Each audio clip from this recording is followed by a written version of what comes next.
पुढची बातमी सुद्धा छत्रपती संभाजीनगरमधून नर्स नियुक्ती घोटाळा प्रकरणी नवी माहिती सध्या समोर आलेली आहे। 25 उमेदवारांना मुंबईमधील 2 रुग्णालयांमध्ये कागदपत्र पडताळणीसाठी 29 एप्रिल आणि 30 एप्रिल 2024 रोजी बोलावण्यात आलं होतं।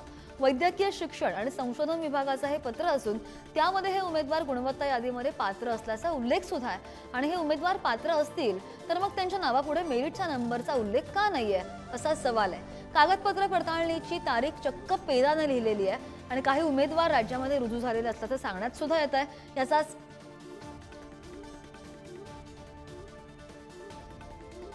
बातमी पाहतो छत्रपती संभाजीनगरमध्ये।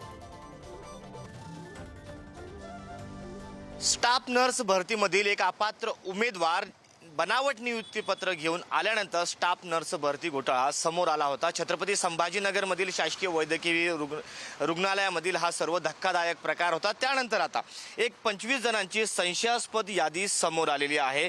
गुणवत्ताधारकांची ही संशयास्पद यादी आहे। वैद्यकीय शिक्षण व संशोधन यांच्या अधीनस्थ संस्थांमधील आदी परिचारिका गट क संवर्गातील रिक्त पदे भरण्यासाठी 2023 मध्ये ही परीक्षा घेण्यात आली होती।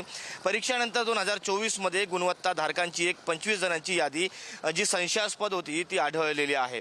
25 उमेदवारांना मुंबईतील 2 रुग्णालयात कागदपत्र पडताळणीसाठी 29 एप्रिल आणि 30 एप्रिल 2024 रोजी बोलवण्यात आले होते। वैद्यकीय शिक्षण व संशोधन विभागाचे हे पत्र असून त्यात हे उमेदवार गुणवत्ता यादीत पात्र असल्याचा उल्लेख आहे। हे उमेदवार पात्र असतील तर मग त्यांच्या नावापुढे मेरिटचा नंबर उल्लेख नाहीये असा एक सवाल देखील उपस्थित केला जात आहे की त्यांच्या पुढे मेरिटचा नंबर का नाही असे प्रश्न उपस्थित केले जात आहे।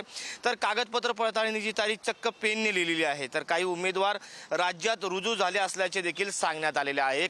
एकीकडे आपण पाहतो की बनावट नियुक्तीपत्र घेऊन या ठिकाणी उमेदवार रुजू होण्यासाठी आला होता। तर आता ही 25 जणांची संशयास्पद यादी आहे ज्यामध्ये पेनने लिहिलेली आहे। त्यामुळे या यादीची देखील चौकशी करण्यात यावी आणि यामध्ये बेकायदेशीर जर कुणी नियुक्त झाला असेल त्यांच्यावर तातडीने कारवाई करण्यात यावी अशी मागणी देखील आता जोर धरत आहे। कॅमेरा पर्सन अमोल वागुलेसह मी सचिन जिरे, पुढारी न्यूज, छत्रपती संभाजीनगर।